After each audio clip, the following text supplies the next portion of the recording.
Bienvenue dans le débat de France 24. L'armée syrienne avance pour reprendre possession de sa frontière nord pour la première fois en 6 ans. C'est à l'appel des Kurdes qui avaient conquis la région de haute lutte, mais semblent aujourd'hui démunis face à l'offensive de la Turquie et ses supplétifs parmi les milices arabes. Nouveau retournement dans cette guerre qui n'en finit pas. C'est d'ailleurs au nom des guerres sans fin que Donald Trump vient d'acter le départ d'un millier d'hommes, la quasi-totalité des forces spéciales américaines sur le sol syrien, une semaine, jour pour jour, après son coup de fil à Erdogan. Et si ces deux dirigeants venaient, bien malgré eux, de remettre Bachar el-Assad, le maître de Damas, au centre du jeu? On en débat avec vous, Isabelle Lasserre. Bonjour, vous êtes grand reporter, responsable des questions de diplomatie et de société au Figaro. Merci d'être avec nous. Également parmi nous, Bakr Al-Kurdo, membre de la représentation du Rojava. C'est cette province semi-autonome du nord de la Syrie, occupée donc aujourd'hui et jusqu'à présent du moins par les forces kurdes, et les YPG notamment. Merci d'être avec nous. Également parmi nous, Selçuk Demir, avocat. Vous présidez l'Alliance des juristes franco-turcs. Bonsoir. Puis également parmi nous, j'ai le plaisir d'accueillir Pierre Servan, spécialiste des questions de défense, auteur de 50 nuances de guerre. C'est paru aux éditions Robert Laffont. Bonsoir. Merci à vous quatre d'accepter de débattre. Alors évidemment, on ne peut s'empêcher d'y penser, Bakr Al-Kurdo, puisqu'on a diverses versions qui nous parviennent à l'heure qu'il est. Est-ce la fin de l'administration autonome du Rojava par les Kurdes? Non, si l'on en croit aujourd'hui l'armée syrienne. En êtes-vous si sûr? Alors, tout ce qui se passe jusqu'à aujourd'hui, c'est la suivante. L'armée turque, avec des djihadistes, ont lancé une offensive terrestre et aérienne sur cette région du nord-ouest de la Syrie, où la population locale, kurde, arabe, assyriens, les chrétiens de l'Orient, ont pu construire ensemble, depuis 2013, une autre administration qui avait une force armée pour protéger cette région. Cette région qui était attaquée par les groupes islamistes soutenus par Ankara, par Erdogan, comme Jabhat al-Nusra et Daesh. Donc nous avons combattu, nos forces armées combattu ces groupes-là. Il a annoncé la fin du calife de Daesh en libérant Kobané, Raqqa. Donc aujourd'hui, l'armée turque est venue au secours de Daesh en bombardant. On avait bien vu des régions, des prisons. Il est venu au secours de Daesh. Donc là, ce qui se passe, nous, comme nous sommes obligés afin de garder notre population, afin d'éviter un génocide que l'armée turque, il était en train de le mener depuis quelques jours au nord-ouest de la Syrie avec ses djihadistes. Nous étions alors, dans ce cas-là, de changer l'alliance, retourner vers le pouvoir central. Y maintenir votre présence, mais y maintenir aussi votre autonomie? De toute façon, pour nous, notre projet était très clair. Nous avons toujours voulu un projet d'une décentralisation en Syrie. Nous avons toujours protégé la frontière syrienne. Nous n'avons jamais parlé d'une question de l'indépendance envers l'État central. Nous avons toujours été pour le dialogue avec Damas. Ces dialogues-là ont déjà eu lieu par le passé. Vous avez des garanties aujourd'hui de Damas qu'il respectera cette semi-autonomie? Alors aujourd'hui, face à cette offensive, face à cette agression de l'armée turque et ses djihadistes qui est en train de mener une génocide contre la population kurde arabe et les chrétiens de Orient, c'est ce que nous avons fait. Il y avait un accord au niveau militaire pour protéger la frontière de la Syrie, pour protéger ces frontières-là de cette agression de l'armée turque et de ces djihadistes. Donc il s'agit d'un accord militaire. L'autre administration du nord-ouest de la Syrie, il va être maintenu. Ça va être discuté plus tard, une fois que l'offensive de l'armée turque et de ces djihadistes sera repoussée.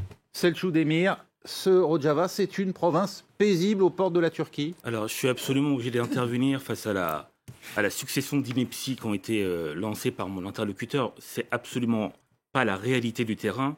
Ce qu'il faut savoir, c'est que la Turquie intervient militairement aujourd'hui dans le nord de la Syrie pour deux motifs. D'abord pour un motif sécuritaire, parce qu'il règne, il sévit depuis maintenant plusieurs années le PKK et sa branche syrienne, le PYD, qui est une organisation terroriste reconnue comme telle d'ailleurs par la France, l'Union européenne et les États-Unis. Donc vous dites sa branche syrienne, pour vous, il y a des liens organiques évidents. S'il vous plaît, monsieur, je finis.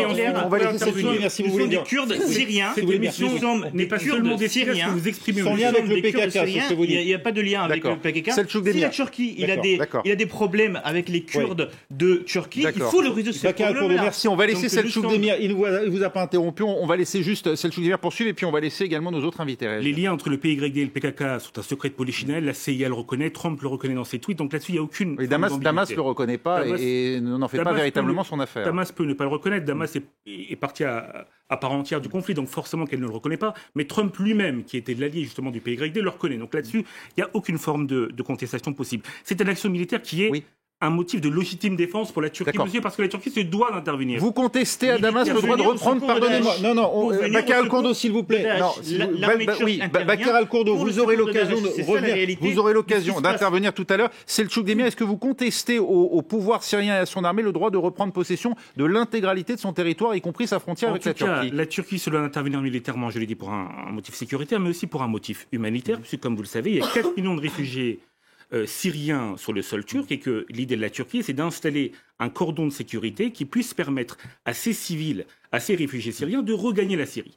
Mais par contre, un certain nombre de choses ont été dites. Sous souveraineté syrienne? Notamment concernant Daesh, je ne peux pas laisser sur ce plateau... Sous souveraineté syrienne? Sous souveraineté syrienne. Je ne peux pas laisser dire sur ce plateau que la Turquie, d'une manière ou d'une autre, renforce Daesh. La Turquie a payé de son sang, monsieur, le combat contre le Daesh militairement au sol. La Turquie a notamment payé de son sang parce que des soldats turcs sont décédés dans le cadre des opérations militaires. S'il vous plaît, s'il vous plaît. Ce sont des mensonges. Et puis, on va pas faire le. Alors, pardonnez-moi.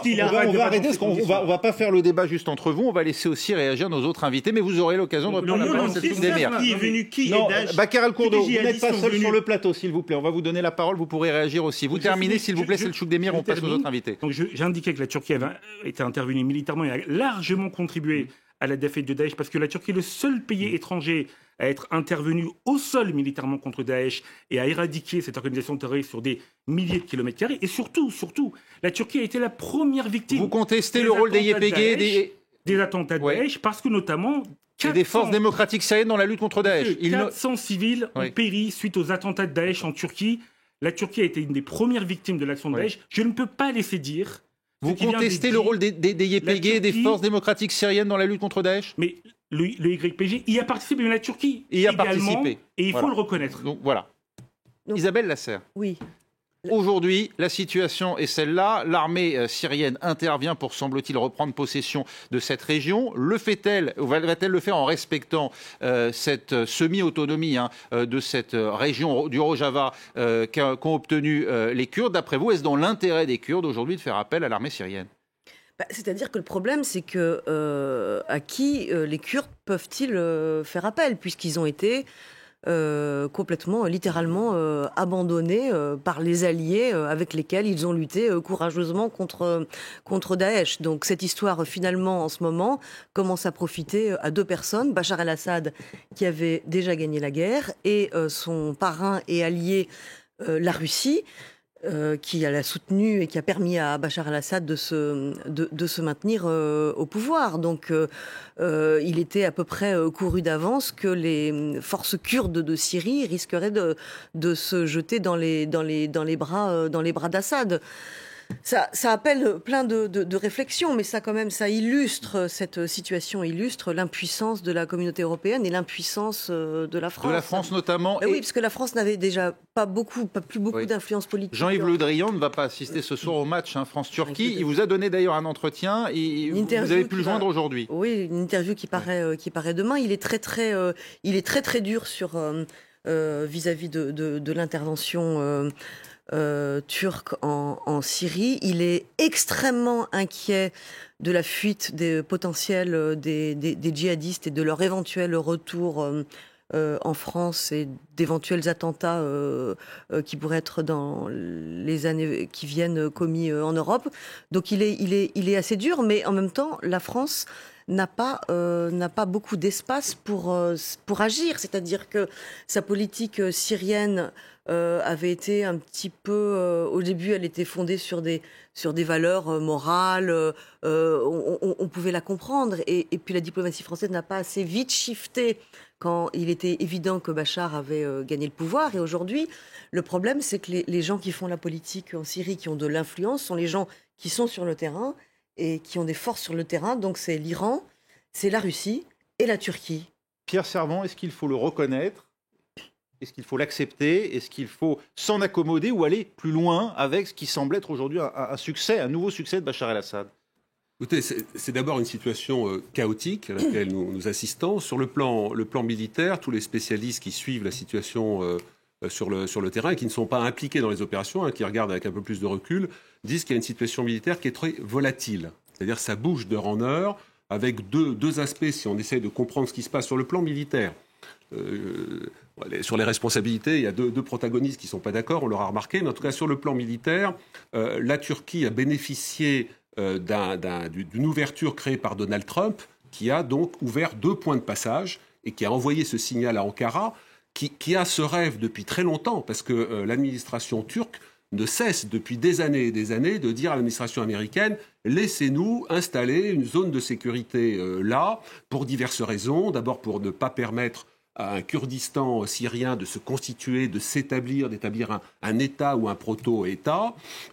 Également parce que c'est l'idée éventuellement de rebasculer une partie des réfugiés qui sont très nombreux et qui pèsent sur la Turquie et sur la politique turque. Qui sont syriens. Qui sont syriens, effectivement, et donc la population le supporte mal. Erdogan peut légitimement penser que ces revers électoraux sont dus notamment à une économie qui est fragile, mais également à la présence de ces réfugiés. Donc c'est une vieille idée. Juste pour revenir sur l'opération militaire, donc la Turquie, avec ce qu'on appelle des supplétifs, différents groupes de combat, dans lesquels il y a a priori pas des gens de Daesh, mais il y a ce qu'on appelle vulgairement des barbus. C'est-à-dire qu'il y a effectivement dans les troupes supplétives qui bossent pour le compte de la Turquie sous monitoring turc, des salafistes, des personnages qui sont classés comme djihadistes. C'est eux qui sont présents sur le terrain. Et donc vous avez 2 axes de pénétration. Dans la zone qui était minoritaire kurde, visiblement l'armée et les supplétifs turcs ont pris une position assez forte. En revanche, dans une zone qui est plus mélangée arabe, kurde, c'est plus difficile. Mais les supplétifs turcs ont pris position aussi sur un axe stratégique très important, qui est cette fameuse route M4, qui est une route qui part de la mer de Latakia jusqu'à l'Irak.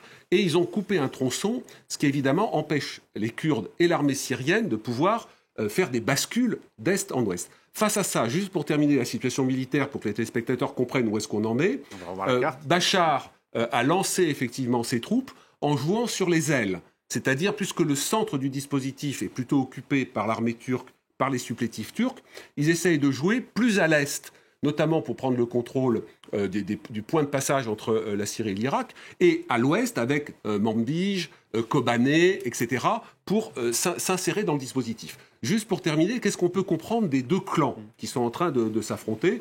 C'est une course de vitesse pour contrôler le maximum de territoire et pour pouvoir éventuellement négocier en position de force à partir des gains acquis par les uns et par les autres. Juste le dernier point, quand on interroge des spécialistes du renseignement, ça c'est le scénario, sauf que la population, si vous voulez, subit ça. Mais ça pourrait déboucher à un moment sur des accords de partage, ce qui créerait une zone de confusion et de confrontation latente dans le nord du pays. Mais disons que le pire pourrait être évité. Mais il y a un scénario catastrophe qui est qu'il y a un emballement, qu'il y ait tout d'un coup des troupes russes qui ne sont pas engagées dans le combat, mais qui se trouvent à Latakia, qui se trouvent dans la base aérienne, qui se trouvent à Tartous, qui pourraient être frappées à leur tour. Et le scénario catastrophe, c'est pas celui que je privilégie, mais je le donne parce que intellectuellement il faut le donner, c'est le risque d'une montée aux extrêmes et d'une confrontation entre la Turquie et la Russie. Rappelons-nous, ça paraissait impossible, il y a quelques années, vous avez un avion de combat russe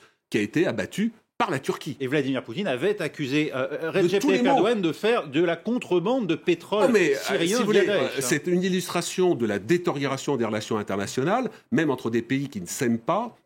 On avait rarement atteint un degré d'insulte, d'accusation de Poutine sur Erdogan. Depuis, les relations se sont totalement réchauffées. Absolument, mais elles étaient très bonnes avant l'incident également. Donc c'est pour vous expliquer ce que ceux qui regardent la situation de très près appellent la volatilité, dans le sens aussi des barils d'essence qui dégagent des vapeurs volatiles et avec des allumettes autour, ça peut cramer.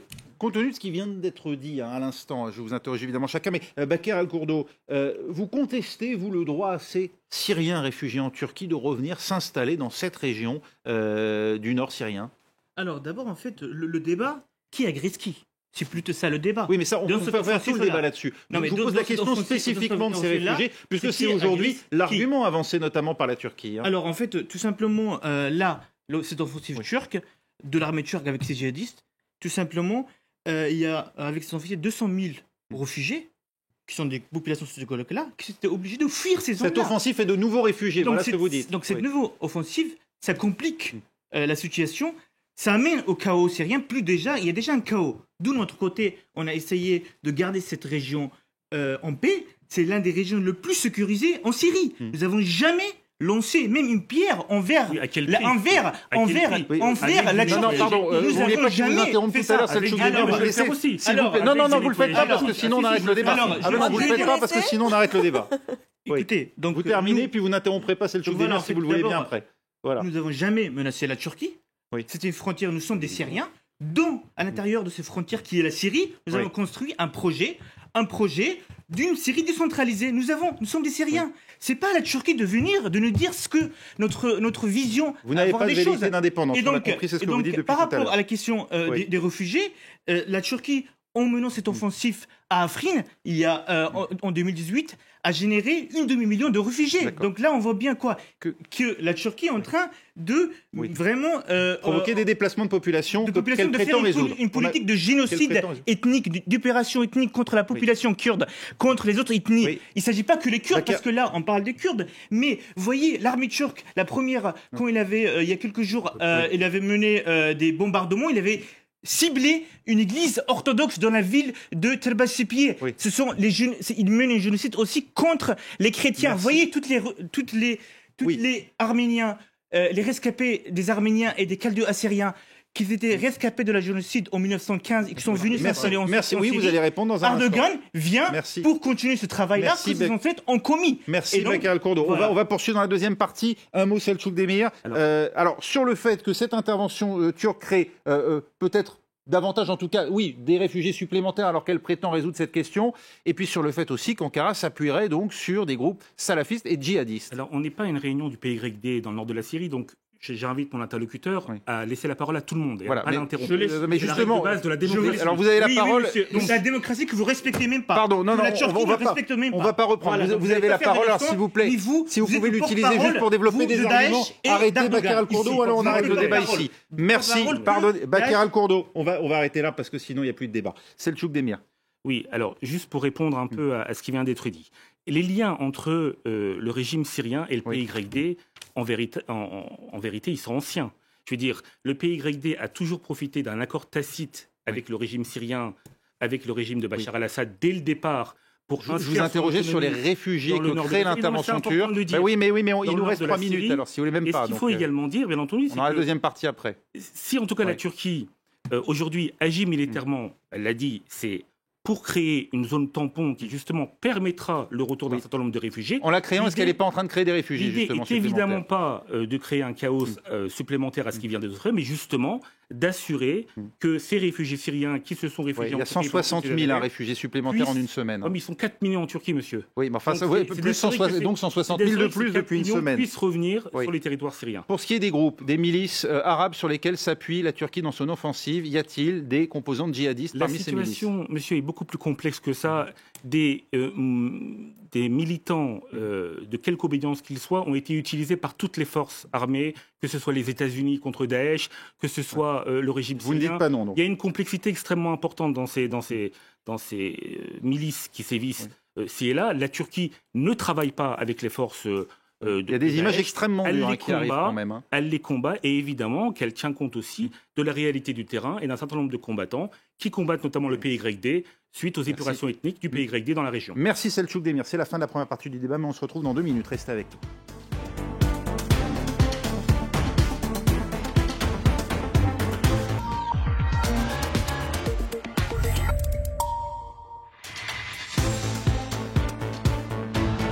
Deuxième partie du débat de France 24 et j'ai toujours le plaisir d'avoir à mes côtés Pierre Servan, spécialiste des questions de défense et auteur de 50 nuances de guerre. C'est paru chez Robert Laffont. Également parmi nous Isabelle Lasserre, grand reporter spécialiste des questions de diplomatie et de stratégie au Figaro. Baker El-Kourdo, membre de la représentation du Rojava, c'est cette province semi-autonome du nord de la Syrie, occupée donc par les Kurdes. Et puis Selçuk Demir, avocat, président de l'Alliance des juristes franco-turcs. Merci à vous quatre d'avoir accepté de débattre à nouveau. Alors, on continue de parler évidemment des acteurs de cette crise syrienne et parmi eux, bien sûr, Donald Trump. Est-ce la pire crise provoquées jusqu'à présent par le président américain. Voyez en tout cas son tweet du jour. Il fait à nouveau couler beaucoup d'encre, puisqu'il l'affirme, les Kurdes libèrent peut-être, dit-il, des djihadistes pour que nous revenions facilement capturés par la Turquie ou les nations européennes, d'où beaucoup viennent, mais ils doivent agir rapidement. Nous préparons de lourdes sanctions contre la Turquie, etc. etc. On a envie de dire, Isabelle Lasserre, Donald Trump, imagine, il n'est pas le seul, parce que c'est vrai que Recep Tayyip Erdogan a dit la même chose aujourd'hui. La Turquie pense également que les Kurdes libéreraient à dessein des djihadistes pour provoquer une intervention des Occidentaux ou le maintien des forces américaines sur place. Écoutez, moi, j'ai pas l'habitude de commenter ce type d'informations quand je ne suis pas sur place, parce qu'il y a trop d'incertitudes. Ce qui est certain, c'est que le danger de la libération des djihadistes, il existe depuis le début de l'intervention turque. C'est un problème extrêmement compliqué. La France a décidé, par exemple, de ne pas faire revenir ces djihadistes pour tout un tas de raisons, parce que si on les met en prison, il y a un risque de radicalisation des djihadistes, parce que si on les juge en France, ils risquent de sortir quelques années après. Donc on a demandé aux gens sur place de le faire, et notamment aux Kurdes. Les Kurdes sont attaqués par la Turquie. On savait depuis le début que la question de la sécurité des camps et des prisons allait se poser. Et que les djihadistes allaient, d'une manière ou d'une autre, en tout cas une certaine partie, retourner dans la nature. Donald Trump, il est quand même... c'était un petit peu gonflé, parce qu'il est allé vraiment très très loin avec son feu vert donné à la Turquie. Il s'est fait un petit peu taper sur les doigts, notamment par de ses très proches collaborateurs. Oui. Et là, il double down, comme on dit en anglais. Il annonce carrément le départ de 1000 soldats. De sanctions. À l'arrivée des courses, on a une vraie crise au sein de l'OTAN. Elle existe depuis un moment entre la Turquie et ses alliés occidentaux. Depuis l'achat par la Turquie de systèmes de défense russes S-400. Voilà, elle avait commencé quand la Turquie avait laissé passer des djihadistes au début de la guerre menée contre Daesh. Elle s'est complètement amplifiée quand la Turquie a décidé d'acheter et de déployer, pas encore, mais qu'elle annonce des S-400, donc un système de batterie antiaérienne qui est incompatible avec les chasseurs américains F-35 dont est équipée la Turquie, parce qu'en gros, les S-400 peuvent aspirer les données stratégiques des F-35. Donc c'est impossible. Et le bras de fer, c'est vraiment une crise très sérieuse au sein de l'OTAN. Qu'a voulu, d'après vous, résoudre Donald Trump en concédant à Recep Tayyip Erdogan cette zone de sécurité dans le nord de la Syrie ? Donald Trump, il a une idée en tête. Il faut que les États-Unis se quittent le Moyen-Orient et s'extraient de toutes les guerres dans lesquelles ils sont englués. Donc il a envie de déléguer, en fait, et de laisser les acteurs régionaux poursuivre eux-mêmes la guerre. Mais cette intervention-là pose un problème vraiment de fond, c'est-à-dire qu'il y a beaucoup de diplomates et de responsables politiques qui se disent aujourd'hui, est-ce que la Turquie a encore vocation à rester dans l'OTAN ? Et quand d'ailleurs j'ai posé cette question à Jean-Yves Le Drian, il a dit, c'est à la Turquie de répondre. Donc il y a une très grosse crise aujourd'hui, qui aura sans doute des implications stratégiques et peut-être provoquera des remises en question d'alliances, à mon avis, pas seulement à court terme. Pierre Servan, c'est votre avis aussi. Et sachant, alors, l'autre question que soulève Donald Trump, qui est celle de la libération délibérée de terroristes du groupe État islamique par les forces kurdes sur place pour créer finalement un sentiment de panique.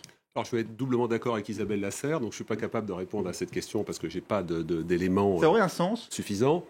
Alors, je vais quand même essayer de vous donner des éléments de réponse là-dessus. Oui. Mais l'autre point où je rejoins complètement Isabelle Lasserre, c'est sur le fait que tous les interlocuteurs que j'ai eus sur la question de la Turquie dans l'OTAN parlent d'une relation abîmée, sérieusement abîmée. Elle l'était déjà depuis un certain temps, mais là, elle l'est profondément, à tel point que certains militaires occidentaux membres de l'OTAN disent si on a un scénario catastrophe avec une Turquie qui se trouve confrontée avec la Russie, nous n'irons pas, contrairement à l'article 5 du traité de l'Alliance Atlantique, qui est la clause mousquetaire, un pour tous, tous pour un, nous n'irons pas au secours des Turcs.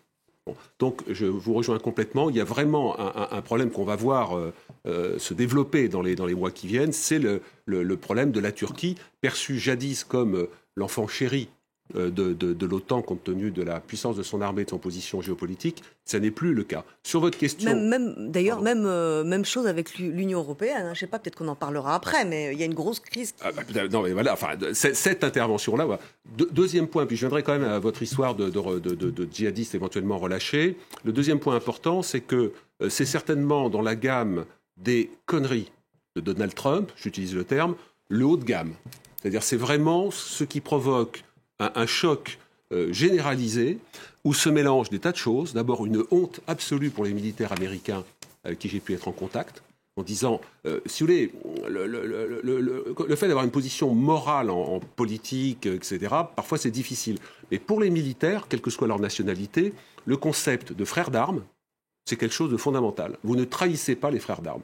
Là, les Américains en premier, Donald Trump a trahi les Kurdes syriens qui ont joué un rôle essentiel avec les tribus arabes dans une imbrication militaire très intelligente, forces spéciales au sol, frappe aérienne, combattants sur le sol, et les Kurdes ont payé le prix du sang contre Daesh, les tribus arabes ont payé le prix du sang contre Daesh, et nous abandonnons ces gens-là qui n'ont plus que comme seul recours de s'adresser au plus grand criminel de la zone, qui est Bachar el-Assad, qui est le régime le plus criminel depuis très, très, très longtemps. Et donc, on les force à faire le choix du diable parce qu'ils sont à poil. Dernier point sur le fait de relâcher, etc. Tout est possible aujourd'hui dans ces configurations chaotiques, tout est possible. Mais moi, mon point de préoccupation, c'est pas le fait si, le point de préoccupation, c'est ce qui va se passer dans les camps. Mais c'est que Bachar el-Assad va prendre le contrôle, notamment à l'est, d'un certain nombre de camps de djihadistes qui étaient tenus par les forces kurdes. Et là, pour le coup, Bachar el-Assad est resté dans l'histoire comme celui qui a relâché, dès le début de la rébellion pacifique 2011 du printemps syrien, qui a relâché dans la nature des combattants d'Al-Qaïda, qui étaient affiliés à Al-Qaïda.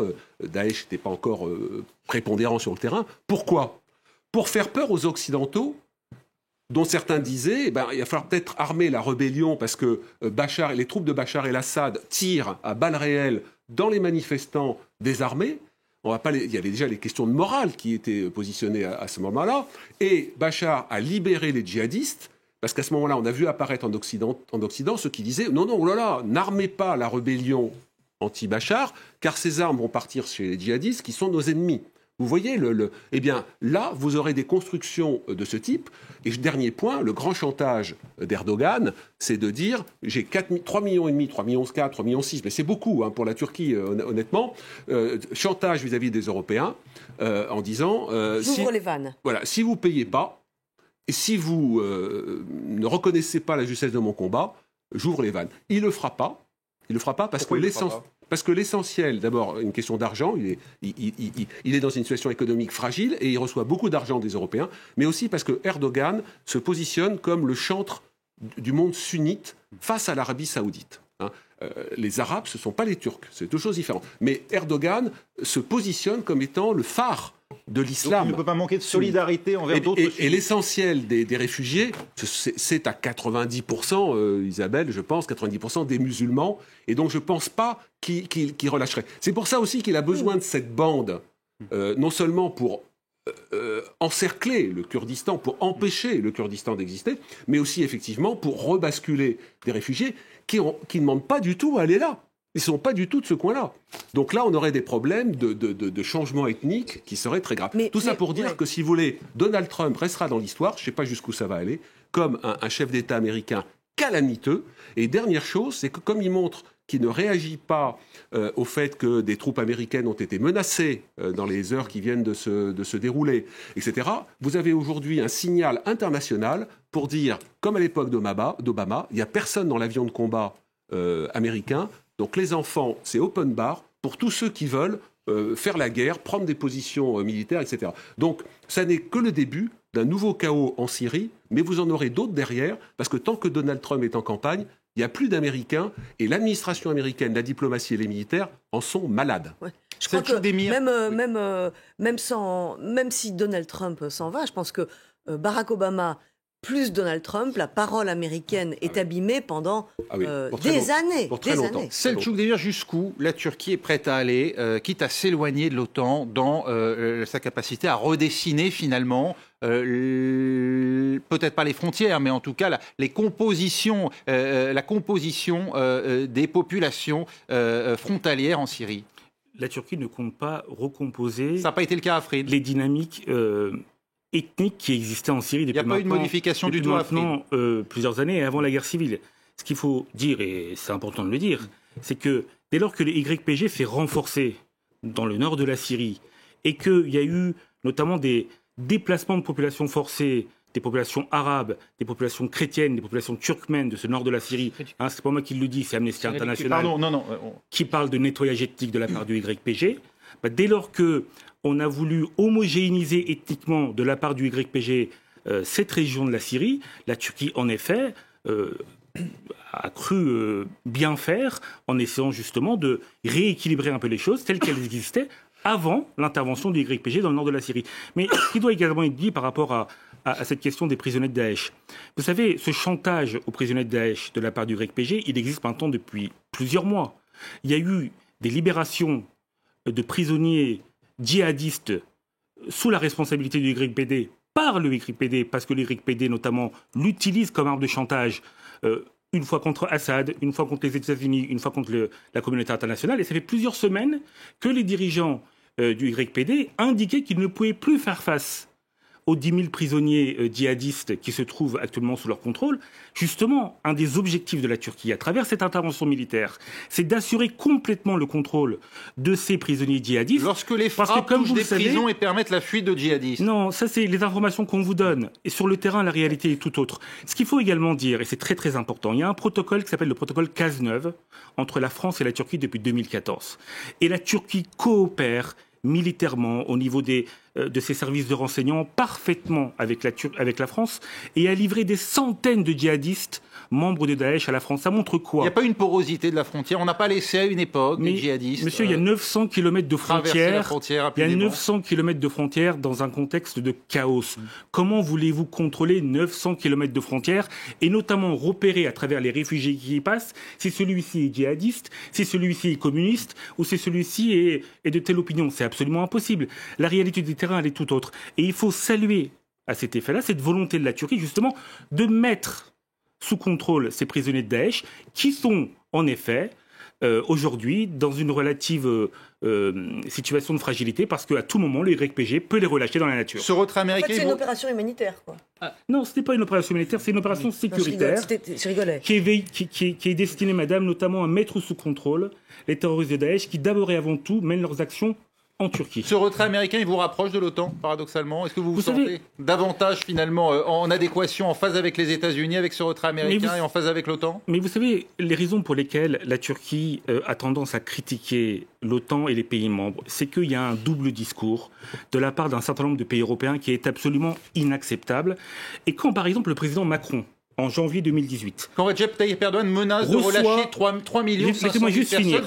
Comme des monnaies d'échange. Est-ce que c'est pas choquant ? Quand le président Macron reçoit en janvier 2018 le président Erdogan à l'Élysée et qu'il lui dit qu'il lui assure sa coopération dans la lutte contre le terrorisme à l'encontre du PKK et qu'aujourd'hui, en octobre 2019, il critique la Turquie parce que la Turquie frappe le PKK, il y a un double discours, il y a une incohérence et cette incohérence d'ailleurs a fait perdre le pied à la France dans le conflit syrien et c'est la raison pour laquelle on n'écoute plus la voix de la France. Au point de menacer de relâcher 3 500 000 personnes comme des monnaies d'échange ? Non, il ne s'agit pas de question de monnaie d'échange, mais vous savez... c'est le ton qu'avait le président Erdogan la semaine dernière. Monsieur, 4 millions de réfugiés, c'est extrêmement difficile. Les centaines de réfugiés qui sont arrivés il y a 2-3 ans dans Paris, quand on voit la catastrophe que c'était pour les gérer, imaginez-vous que 4 millions de réfugiés, c'est plus que Lyon, c'est plus que Marseille, et c'est bien plus Personne ne nie l'effort qu'a fait l'Europe, la Turquie, que l'Europe en accueille aujourd'hui. Bakr Al-Kourdo, pour vous, il y a la Turquie a tenté de redessiner la composition ethnique. Vous avez parlé tout à l'heure d'épuration ethnique. Expliquez-nous. Bien sûr. En fait, d'abord,